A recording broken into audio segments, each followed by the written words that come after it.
driving. I can't pay attention. No, she's making a video. And she's asking you.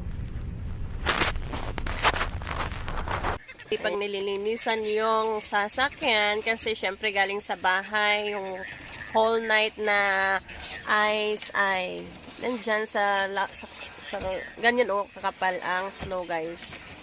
Hindi din siya basta-basta malinis. Hindi siya basta-basta, tingnan nyo. See? Yung aking mahal na asawa. Dito pa kami sa loob, tinatamad akong lumabas. Kaya, ayan. Then, nakita ko yung aking masipag na mahal na asawa.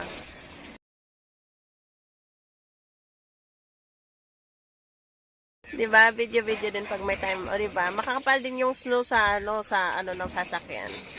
Kasi yung anak ko maingay yung kanyang cellphone, sana hindi ito makapiride. Okay. Rinig niya yung ano. Hindi ako nakikita ng asawa ko na nagvi-video ako sa kanya kasi ano yung ginagawa sa loob. Kaya gusto ko to. Yung isa din naming sasakyan, yung silver, namimiss ko na nga yun eh.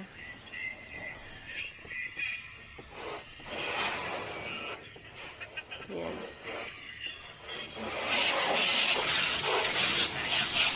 Yan dito.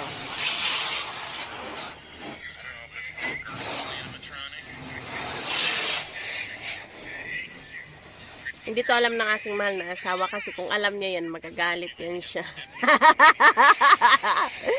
Makikita dyan lang yan to pag in-upload ko to, pag sabihin ko sa kanya, panoorin mo yung video ko. Magugulat mo yan siya, guys. Sabi ko, parang yung video ko, di ka na doon sa video ko. Yung ibang vlogger, pinapanood mo. Ayan, madilim pa dito, pero mukha namang nakikita naman namin. So, dito kami sa loob ng sasakyan ng aking mahal na anak ko. Doon, hindi rin halata. Cellphone na. Ayan. Kaya tamad pa akong lumabas ng sasakyan. Dito na kami sa loob ng aming shop. Kasi lang, nasa mood akong makaupo muna dito. Ayan, kasi pag lumabas ako dito sa car, ayan, part on the computer. Ayan. Budots, exercise, and then, ngayon, tinatamad ako. Late na kami ngayon pumunta sa shop. Alas 10 na. So, nagbiyahe pa kami. So, 10:30. So, tawa ko sa aming worker kasi nagaan ngayon. Kami ang late. So, before 8, nandito na yan siya. 10:30 na kami dumating. So, waiting siya sa labas. Pagdating namin yung sasakyan niya, akala mo hindi umalis kagabi. Kasi ang lakas ng snow. Kawa kami. Pero, intindihan niya kasi alam naman niya.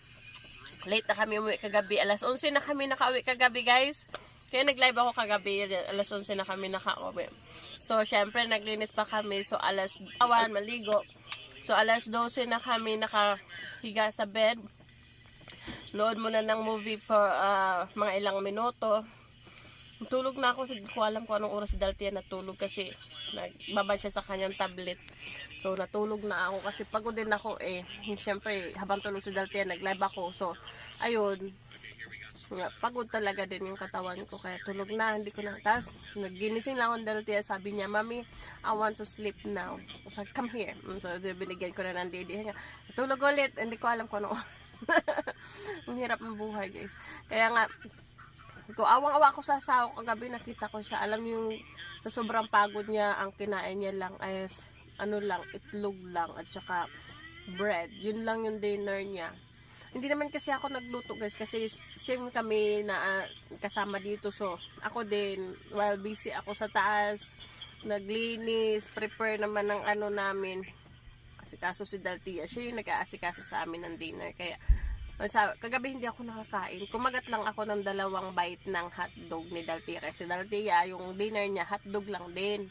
Hindi pa nga naubos yung isang buong hotdog. Tapos, ano lang siya, ilang bite lang din siya sa hotdog. Ayun, hindi din niya naubos.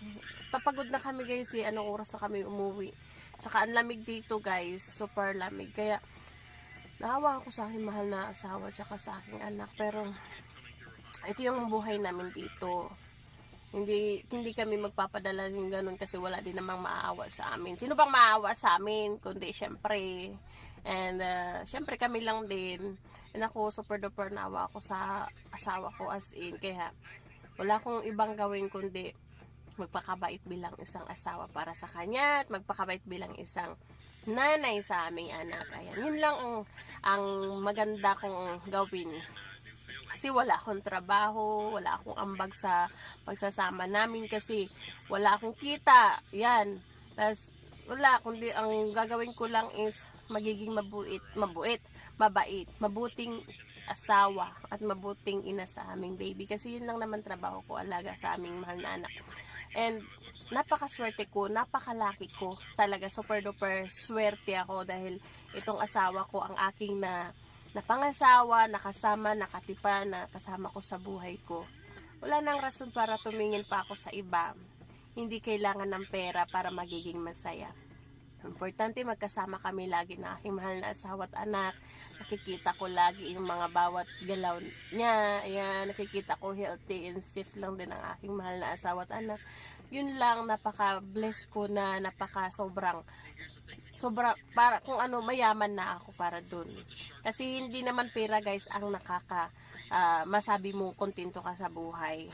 Kasi ang asawa ko naghahanap buhay, ang asawa ko naghahanap ng pera para kami ay kanyang mabuhay. Yan, 'di ba? So ganun lang.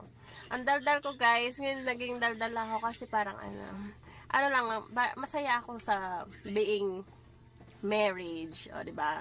Masaya ako sa pagiging housewife, ganon. May mga problema minsan hindi maiwasan yan kasi hindi naman always sweet ang pagsasama. Kailangan medyo may konting sagutan para